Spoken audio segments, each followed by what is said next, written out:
This is Robbie Johnston of the Raleigh Architecture Company, and you're listening to U.S. Modernist Radio. Mama don't allow no architecture around here. Mama don't allow no architecture around here. Oh, I don't care what Mama don't allow, gonna draw mine modern anyhow. Mama don't allow no architecture around here. Welcome to U.S. Modernist Radio, where we talk and laugh with people who enjoy, own, create, dream about, preserve, love, and hate modernist architecture, the most exciting and controversial buildings in the world. From London to Tokyo to Dubai, the skyscraper is part of every modern city, but no city has done it better or longer than New York. Starting in the 1920s, the booming economy and the use of steel and advanced engineering took skyscrapers into reality for the first time. Today, we talk with Carol Willis, founder and director of the Skyscraper Museum in New York. Support for U.S. Modernist Radio comes from Meetcha.com/US Modernist and modernist realtor Angela Roll.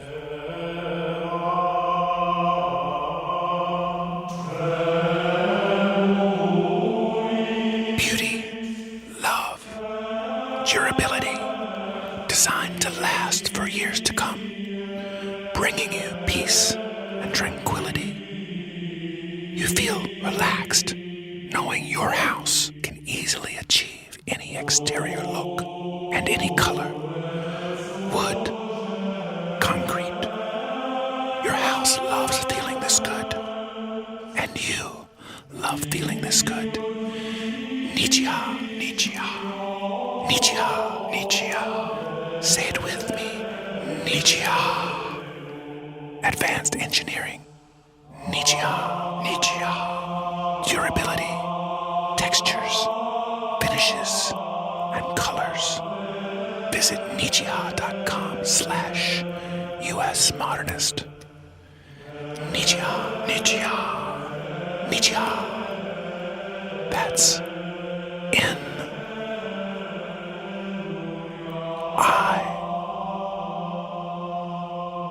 C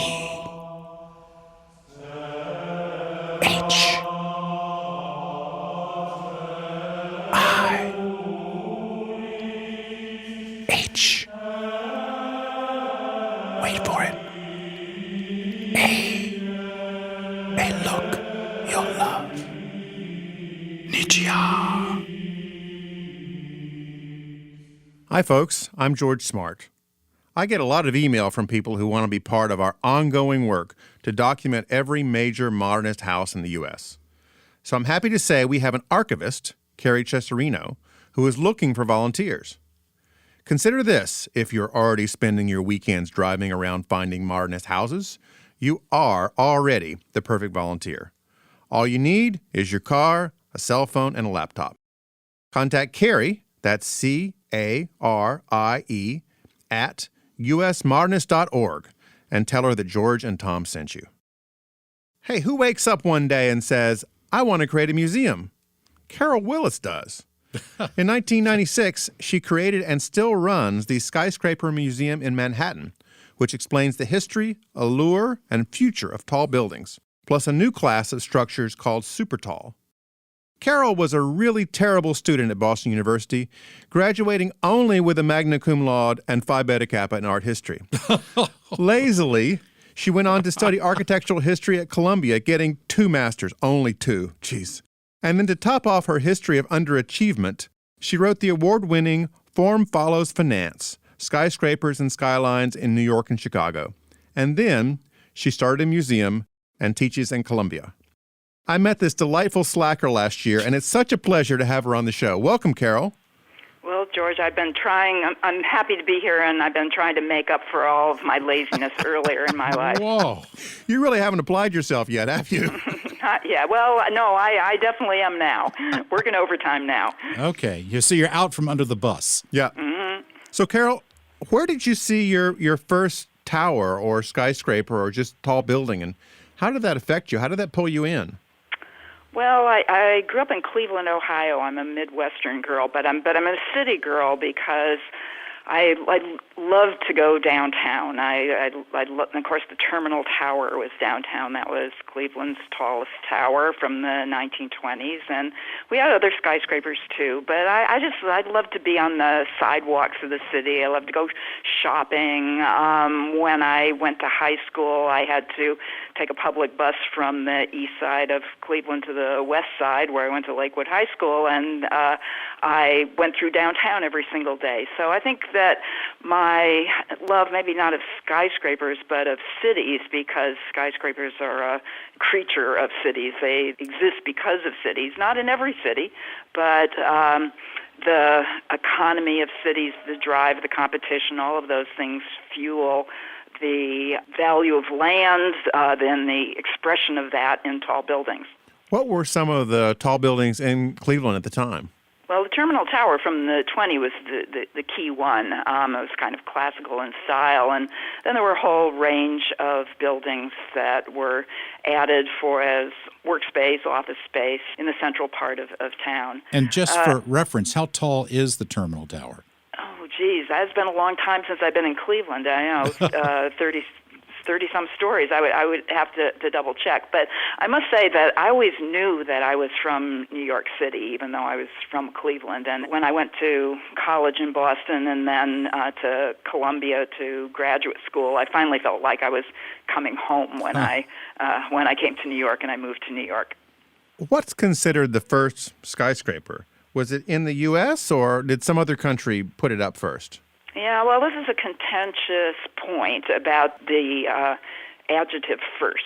And there have been a bunch of us historians, we call ourselves kind of the early skyscrapers gang, who really reject the notion that somebody invents the skyscraper. There are a lot of inventions that come together in order to enable tall buildings. And if you have to locate in timing when was the first, I would say the 1870s, the mid-1870s, and especially in New York. But there is this kind of competition between New York and Chicago, and for a long time, Chicago textbooks mentioned that Chicago, or contended that Chicago was the birthplace of the skyscraper, by which they meant a metal-framed, kind of steel skeleton building. And, of course, that's not a structural system that distinguishes most of the world's super talls today. They tend to be built of concrete in other parts of the world. So this very kind of narrow or argumentative definition of the skyscraper needing a steel skeleton is something that kind of privileged Chicago in the competition for being the inventor of that particular technology and then building type. So it's a very fraught question, what's the first skyscraper? But I would claim New York as the locus for the first tall buildings, which happened to have been built of masonry, but they were office buildings that were much taller than anything else around them. They were about 10 stories. The New York Tribune building, the headquarters for the newspaper, and 1874 when it was finished, and the same year the headquarters for the Western Union building on Lower Broadway in Lower Manhattan was also completed. And those buildings had elevators, and the elevator was the other key technology that was necessary in order to create skyscrapers, and the competition between buildings to create space and status at the same time. The prominence or the prestige of being in a building that everybody could see was either the tallest on the skyline or a very handsome and stately building, but tall so that it was very visible to everyone, its status.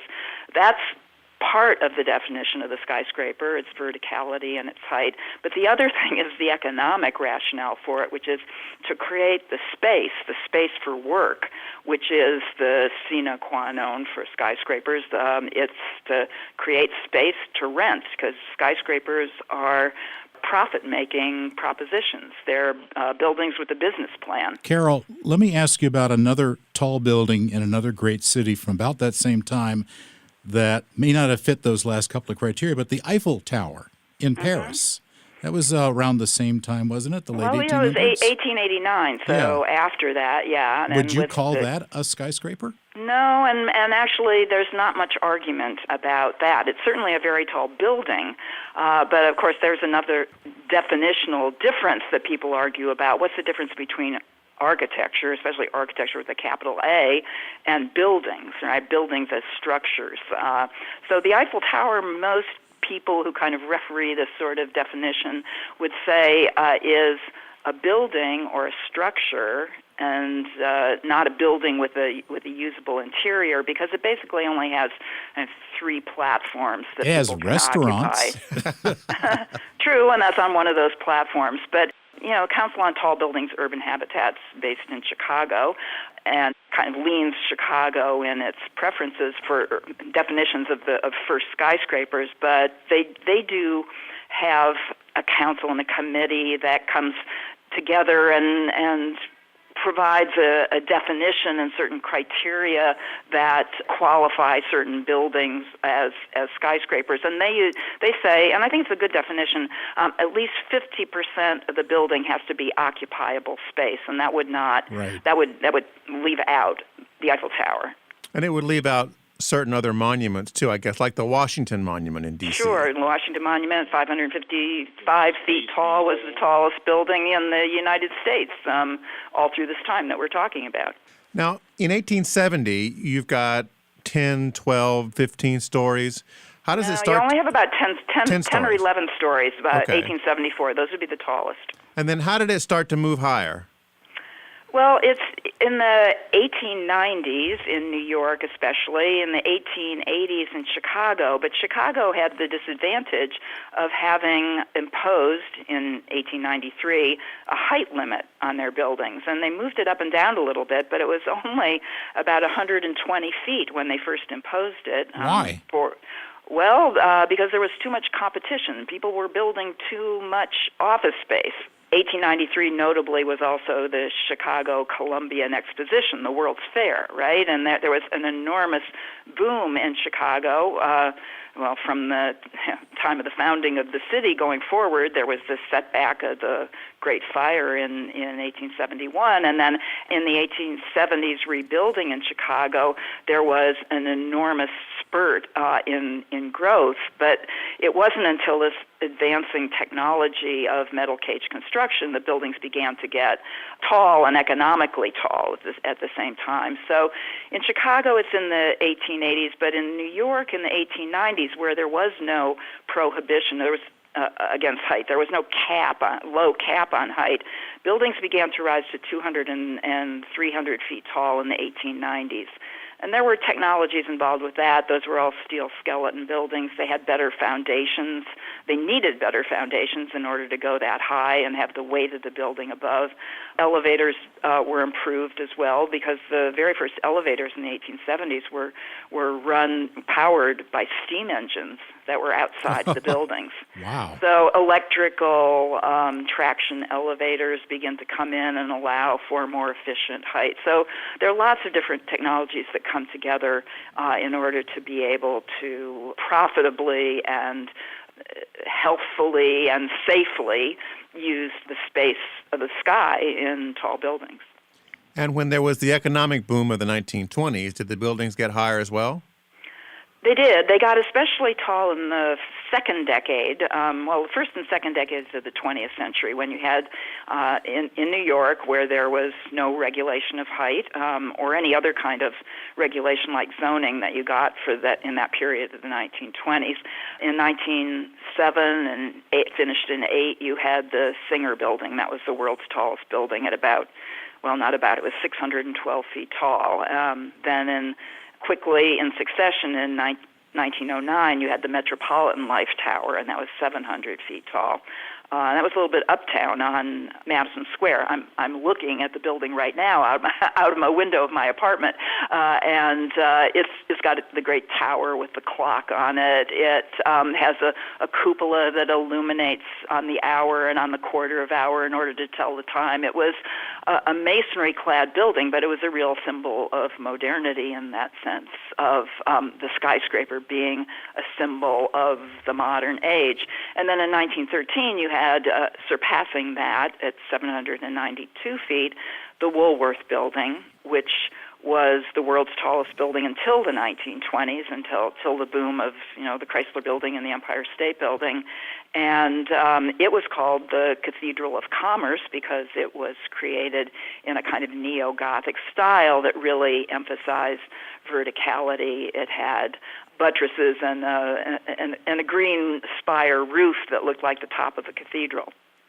The ones you mentioned, the Chrysler Building and the Empire State Building, I think are the ones I heard most about growing up, as if they were in some kind of death race to get themselves built and be higher than the other. But I'm not sure how much of that is truth and how much is just myth. Can you straighten that out for me?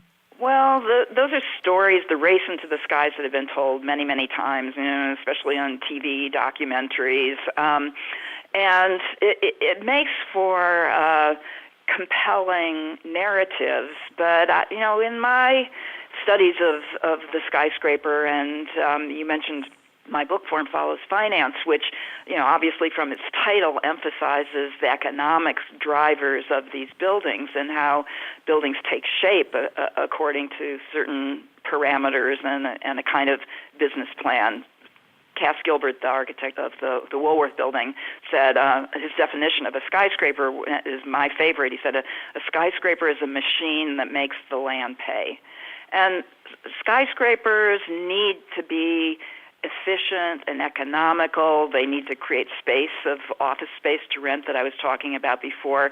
And the height that you build a skyscraper is not driven by ego or the kind of competitive urges of one building topping the other, or one architect or one owner topping the other. They're part of a much more careful pro forma about how many stories will you build for the money that you have in order to get the greatest return on investment, your ROI.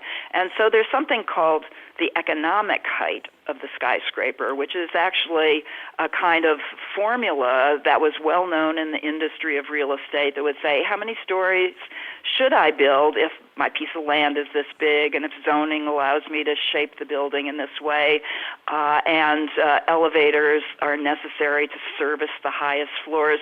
What's the highest return on investment I get? And in most cases, you would build a shorter building rather than a taller building in order to make the most money. So the other important thing that you need to know about skyscrapers in order to understand why that principle is so important is that most skyscrapers are speculative, right? They're built without a company as a headquarters. They're built to rent without knowing what kind of tenants would necessarily go into the space. So they're built as kind of generic quantities of interior space at the same time that their exteriors are individualized or decorated in a way that will attract attention and please the eye and attract tenants. So those things have to go together. Skyscrapers are really about economics more than they are about ego, though ego plays a role too.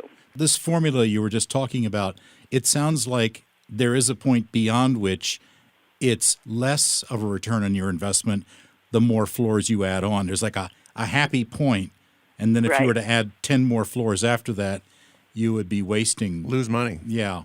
Right. So I never thought about that. In fact, there's a study in a book that was published called The Economic Height of Skyscrapers, and one of the authors was Richmond Shreve, R.H. Shreve, who was one of the architects of the Empire State Building. And the building that they draw on the cover as the sample to illustrate this basic principle looks very much like the Empire State Building, except the book was published in 1929 as the Empire State Building was just being planned. So, yes, the reason that taller buildings cost more and return less is because office buildings need to have elevator banks, empty internal space that goes up through the whole building that can't be rented because it's a great void. And the more stories you add, the more elevators you need to add in order to service that. Because the one thing that's a constant in the history of the skyscraper and skyscraper design back in the 19-teens and even today is that nobody is willing to wait more than 30 seconds for an elevator. They say, "Oh, this is a terrible building. I wouldn't want to rent here." Yeah. So you need that for the amount of traffic that you have, because office buildings have rush hours in the morning and going home at night.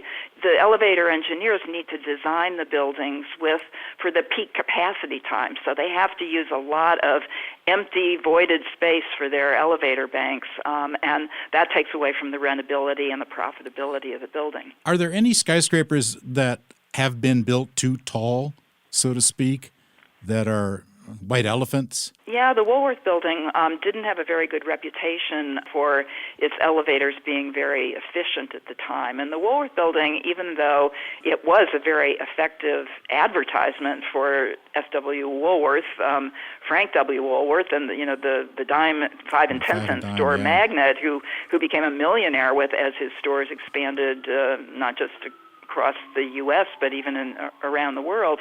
He built that building with his own money. He didn't build it as an office building for the Woolworth Company. He had his executive floors in the building, but there are 50 stories of the Woolworth Building, and only 1.5 floors were dedicated to the business space of the Woolworth Company. Everything else was rented out to tenants, and there were more than 1,200 different tenants in that building, each occupying generally 1 or 2 rooms, a suite of rooms. So skyscrapers are really containers of space for the competing businesses of a city.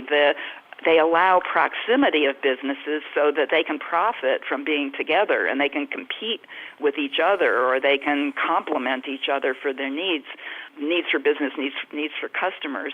But they really are spaces that are kind of crucibles of competition rather than beehives that are all kind of working for the same company, all pulling in the same direction. When you were writing your book, Form Follows Finance, in the early 90s, did you already know you were going to create a museum? No, but I had my book party, and the Skyscraper Museum launch party was one party. I had the idea, when you publish a book, you finish the writing, then you provide the text, you do the galleys, and about a year or more later the book finally arrives. And then before anybody really pays any attention to it, gets any reviews, it's another year or so. So there is kind of finishing a book has a kind of lagging indicator of the book appearing.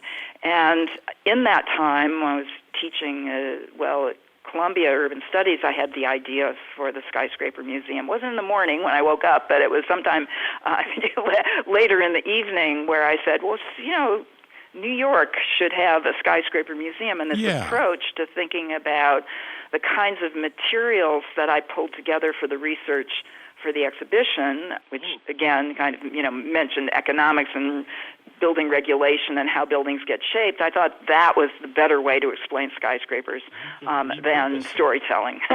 You could repurpose it in a way. Yeah, to visualize it, to make it 3D. Right. Yes. Mm-hmm. So George is sitting here thinking about starting his own museum. So I'm going to give him just a minute to daydream, and we're going to check in with our realtor, Angela Roll. In an adventure we are largely making up, Angela Roll was in the CIA science lab washing beakers from another day of running experiments on converting peanut butter into jet fuel when suddenly a beaker of the thick brown goo broke, cutting her arm and covering her in highly classified chemicals not even available on eBay. As a warm glow came over her and soft violin theme music began to play from the background, her cuts magically healed. Angela thought it was a fluke and walked home. As she passed the modernist houses in Holland Hills, magical numbers went through her head. She instantly knew the right market value of each house, and she suddenly realized she had a superhero origin story. Da-da-dum. As market girl, Angela could predict modernist sales pricing with laser focus.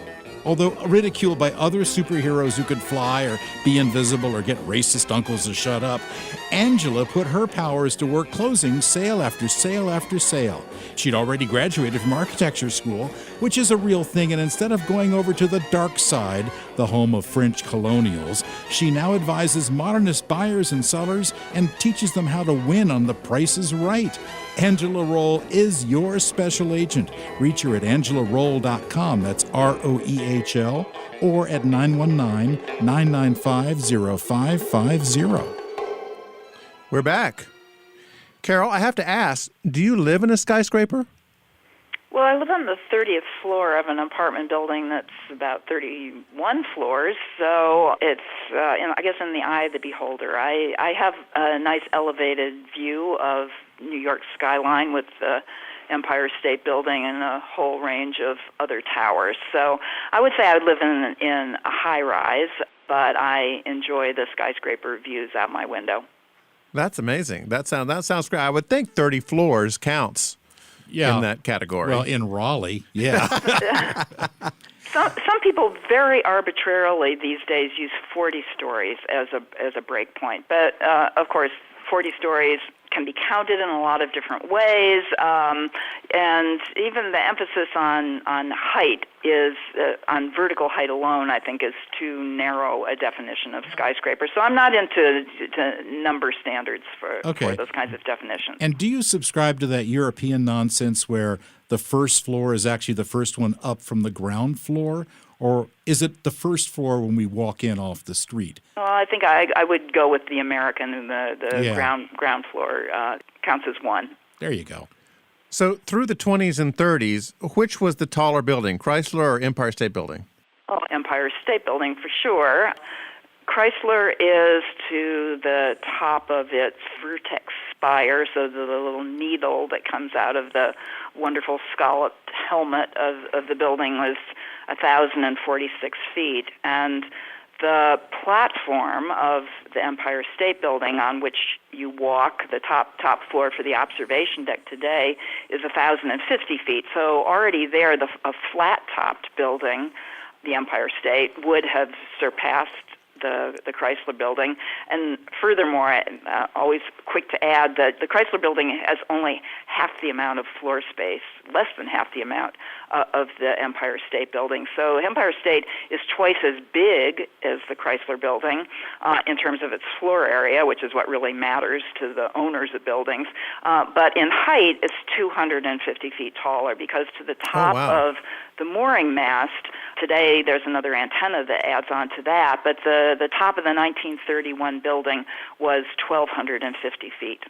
And that was the tallest building for a long time, right? Yeah, for 40 years, until the World Trade Center. First, both of the World Trade Center Twin Towers surpassed it in 1971 and 1973, and then the Sears Tower, ironically for me now called the Willis Tower in Chicago, but I still call it the Sears Tower, in 1974 was the tallest building at 1,450 feet.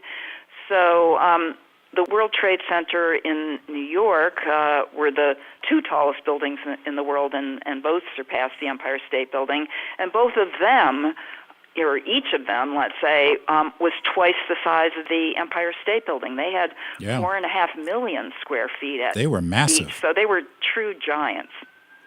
Did their destruction affect the market for skyscrapers in 2001?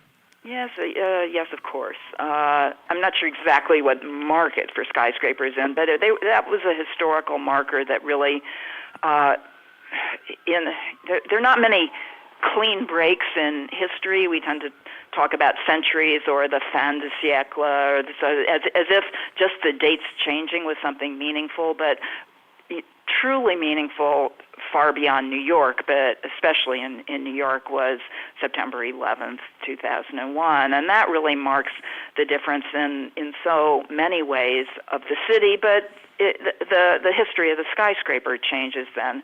What's extraordinary, though, is that now, say, only 19 years later, that New York has several buildings now that are taller than the World Trade Center was. Really?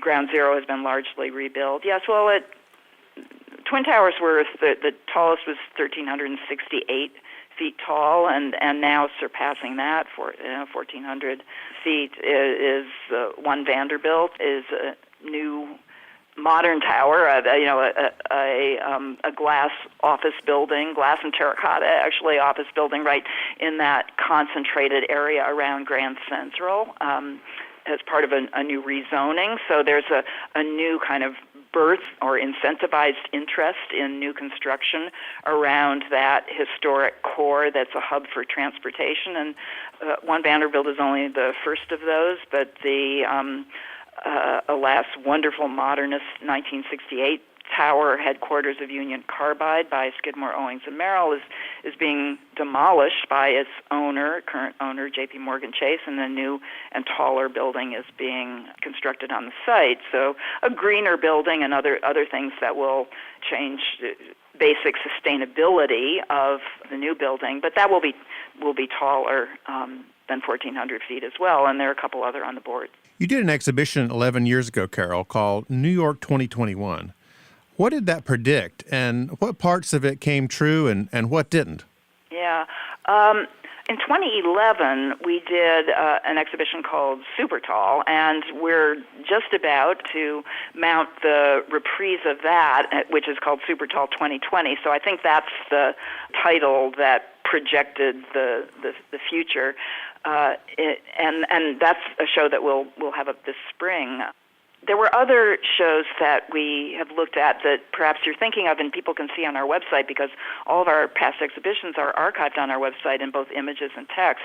We did a show called Future City, and it was the 21st century. And that show in particular looked at the visions of the future in the 1920s and considered how people's optimism about the future, their faith in technology, the thought that they actually could control and channel the growth of the city, and then left open the question about whether we could do that today. And of course, that trajectory that we were doing back then was dramatically affected by 9/11 and this thought, to answer your previous question, that people wouldn't want to live in skyscrapers anymore, or that bankers wouldn't lend money in order to construct new buildings, or people would be afraid to work in a tall building for fear of the same sort of tragedy that had struck with the planes at the World Trade Center.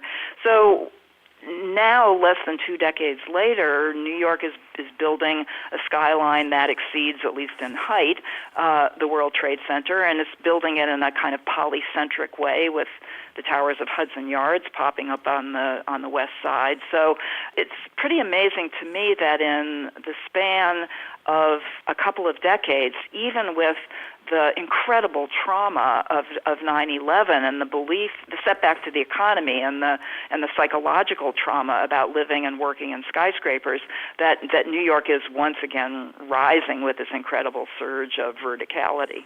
Well, let's talk about a new category of buildings called supertalls. And I saw an article where you made a great explanation. You compared supertall buildings to rare flowers that can only grow in the Galapagos Islands. So explain that for us. Well, supertalls is a term that has been used. We use it somewhat differently at the Skyscraper Museum because we actually use the height standard of 380 meters or 1,250 feet, which is taken from the Empire State Building, the top bit of the mooring mast of the Empire State Building. We take that as the 20th century standard of a super tall building. We mentioned earlier the Eiffel Tower. Eiffel Tower was 300 meters. It was called the 300-meter tower, which is about 1,000 feet, or a little over 987 feet or so. And that's what I would consider a 19th century standard. So the definition of super tall that other people use, meaning like a very tall building, is usually 300 meters or 1,000 feet. So Skyscraper Museum uses for its exhibitions a taller measure than that. But the thing about the new towers that you see on the New York skyline, I would call not super talls because they're not all 1,000 feet tall. Some of them are shorter than that, but they share a characteristic of slenderness, and I call them super slenders or super slims. And those are the now famous Billionaires Row buildings, the condominium towers where most cases, single apartments stack one above another with enormous exclusivity and they look like very, very toothpicks. Slender buildings. Yeah, well, the toothpick is probably too slender an image, but if you thought in your mind's eye of two children's wood rulers and you put one on top of the other, and then you chopped 1 inch off the two stacked kids' rulers. That 1 to 23-inch ratio is what they call the engineer's slenderness ratio. That is the incredible slenderness of 111 West 57th Street, a building designed by Shop Architects. Wow, so there's a formula for it. Right. Well, slenderness is anything that's about a ratio of a base that's, an inch a foot, 100 feet, times 10 for slenderness ratio in the way that we're counting it. And there are quite a few that are 10, 11, 12, 15 ratios of the width of the base. Like if you think of a ruler on its side, that's the base, and then going straight up, 12 inches would be a 1 to 12 ratio. And these units, I guess they're condos in these buildings that are just one per floor. How much do they go for? It's pretty high. Yeah, so the most exclusive of these and the richest of the purchasers tend to buy more than one floor, and so the really literally astronomical price, most expensive one yet, and way out of the next range down, which is about $100 million, is $238 million in Robert A.M. Stern designed building that is called the Central Park South Apartments, and they... and is that for one unit? It's 3 floors. 3 floors. Towards the top. Oh, okay. So you get a discount for quantity. Yeah. Oh, that's... Yeah. The reason that these buildings, which are incredibly expensive to build and exploit the purchased air rights from the lots that were underdeveloped adjacent to those properties. That's what allows these buildings to be so tall. You transfer in New York the zoning restriction of air rights onto a site that you can build on, and thus increasing the floor area ratio, the FAR, that you're allowed to build on your site by buying your neighbor's undeveloped site, and then that space needs to remain low. But the amount of return on investment for those kinds of financial propositions has been up to $10,000 a square foot. Holy cow. Oh, my goodness. Yeah. Well, I guess it helps to have a lot of billionaires flying in and out of town. Well, skyscrapers or mansions, whether they're in Beverly Hills or Newport, Rhode Island, the cottages of the Astors and the Vanderbilts, and those have always been prized acquisitions of very wealthy people. They don't necessarily live in them all year round. They visit them. In some cases, they hold value than in others. A lot of the mansions that sprawl across Beverly Hills or maybe along the East Coast have an enormous amount of upkeep that's necessary for them, and with all of the maintenance that they may tend to lose their value, but skyscrapers, they've been jokingly called, these towers, like strong boxes in the sky. They're a place where you can put your money that other people have to maintain, or you pay them to maintain the building, to maintain the staff and everything that's necessary. So, it's an easier way to have a second or fourth or seventh home is to have one in New York in one of these towers. Speaking of market value, last year I hear the Chrysler Building was up for sale. What happened to that? Yes, well, I guess I think it was sold, and what seemed to be a laughably small amount of money. I don't remember exactly how much it was, but it was under $200 million. So under the cost price of one unit in one of the other buildings. Yeah, 3 units. It's a complete misrepresentation of the value of the building. You're not buying the building and the land. You're buying a building which needs a lot of work and a lot of modernization in the sense of its technology, a lot of maintenance. So you could say you're buying an expense rather than you're purchasing an asset. It's 89, 90 years old? How old is it? So it was finished in 1930. So do the math. Just a little fixer-upper for $200 million that you can make your project for a while. So do you think it will be preserved? Or it's a landmark. So, yes, it will certainly be preserved on its exterior. You don't landmark use. So the function, the program of the building could change.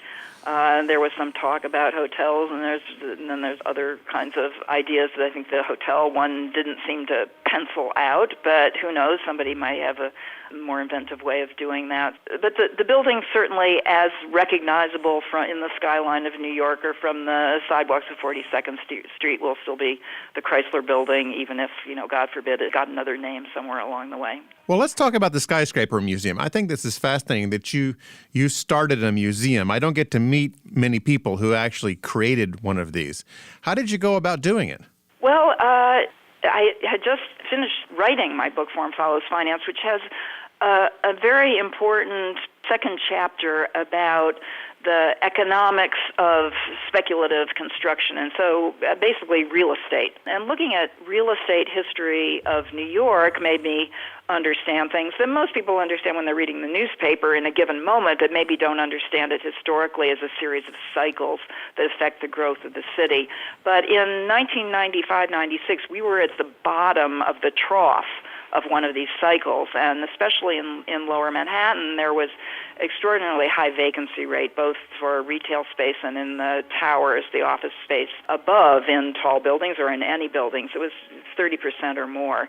So it was very easy to find somebody, if you had the idea, I want to create a skyscraper museum, and the way that I'm going to do that is to get a space, a temporary space, in order to put up an exhibition and show people what would be in a skyscraper museum, what would be the topics, and how would we talk about them. So that's what I did. I was able to very easily find an old bank branch on Wall Street, at 45 Wall Street, about 6,000 square feet of space, and they gave it to me on a kind of lease arrangement, so that when they said, you need to leave now, I signed papers that said we have to get out. But we managed to stay there for about a year and put up an exhibition called Downtown New York, The Architecture of Business, the Business of Buildings. And that got us a little traction and some supporters, and people seemed convinced that we could do this. We lost that space, and we went on to another space, actually a fabulous space in a great skyscraper right on the corner of Wall Street and Nassau Street at 14 Wall Street, the Bankers Trust Building, and we had 8,000 square feet of space there. And we did another show on the Empire State Building, and we lost that space and got another one as we were kind of sybaritic, living in one bank branch or another. But in the meantime, we were partnered with a developer, Millennium Partners, who bid on the development proposal and rights for a new tower in Battery Park City, and they won, and we were the public amenity in that space. So we were their partner, the Battery Park City Authority, and we're in the southernmost building in Battery Park City, and we have free space there in perpetuity as long as we operate as a museum. So we were always able to kind of surf the ups and down waves of the real estate cycle in order to get free space, whether it was temporary space or now permanent space. Yeah, it sounds like you can finally unpack your bags. We have definitely unpacked, and we need more storage room now. Now, but so would this building be characterized as a skyscraper by you? Or well, no? it's 32 stories, so we're on the ground floor. And it is, you see it from the harbor. If you were coming in the harbor and the Statue of Liberty, you would see it because it's one of the foothills to the taller towers of Battery Park City, and that's cool. Certainly the historic core of Wall Street and the financial district. I visited the Skyscraper Museum, and it's really terrific. How can people visit it? What's your website? How do they get in touch with you? Sure. Well, our website is easy. I mean, of course, you could Google the Skyscraper Museum, but we have the classic skyscraper.org as our URL address. And our website has all of our past exhibitions, as I said. It has an enormous amount of historical content on it, as well as videos and records of book talks and architects lecturing. So there's an enormous archive on our website, so anybody can visit it anytime. But if you're here in New York, you can come on Wednesday through Sunday from noon to 6, and those are our public hours. Oh, that's cool. I want to go. Yeah, it's pretty super. Yeah. Carol, how tall will buildings get in the next 10 or 20 years? Are they limited more by engineering or the economics? Well, by both, and some of the world's most brilliant structural engineers would tell you, too, that we can build them as tall as we want. We could build them a mile high if we wanted to.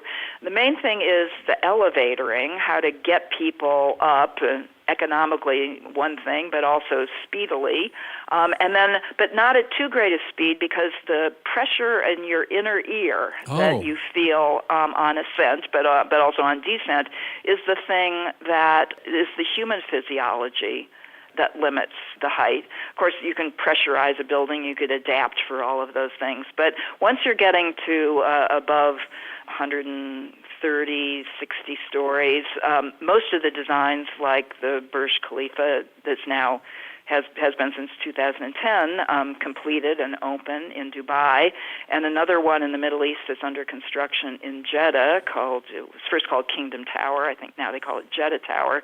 That will be a kilometer tall, so about 3,200 feet tall. Holy cow. If and when they finish it, they've stopped construction for the moment at about 300 meters or so. So there are many designs for taller buildings, but the constraints for actually building them that tall and then using them on a daily basis are even more challenging. Renting them to people so the buildings pay back, that's the hard part. Well, Carol, this has been delightful. Thank you so much for joining us and telling us all about skyscrapers and your museum. I'm always delighted to talk about skyscrapers. It's good to know you're finally applying yourself. Yeah. I have to get back to work. Thanks for listening. U.S. Modernist Radio is underwritten by Angela Roll, your special real estate agent for modernist houses, and by Nichiha.com/US Modernist.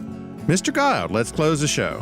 U.S. Modernist Radio is a production of Modernist Archive, a nonprofit educational archive for the documentation, preservation, and promotion of modernist residential design.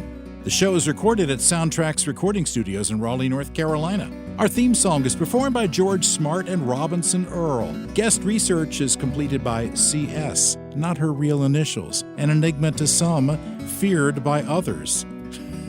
Visit usmodernist.org's massive modernist archives to hear past shows, discover 7,000 mid-century houses, and access 2.7 million pages of classic 20th century architecture magazines. Plus, you can get on our newsletter list for exciting modernist tours. Just contact George at george@usmodernist.org or on Instagram at Mr.Modernism.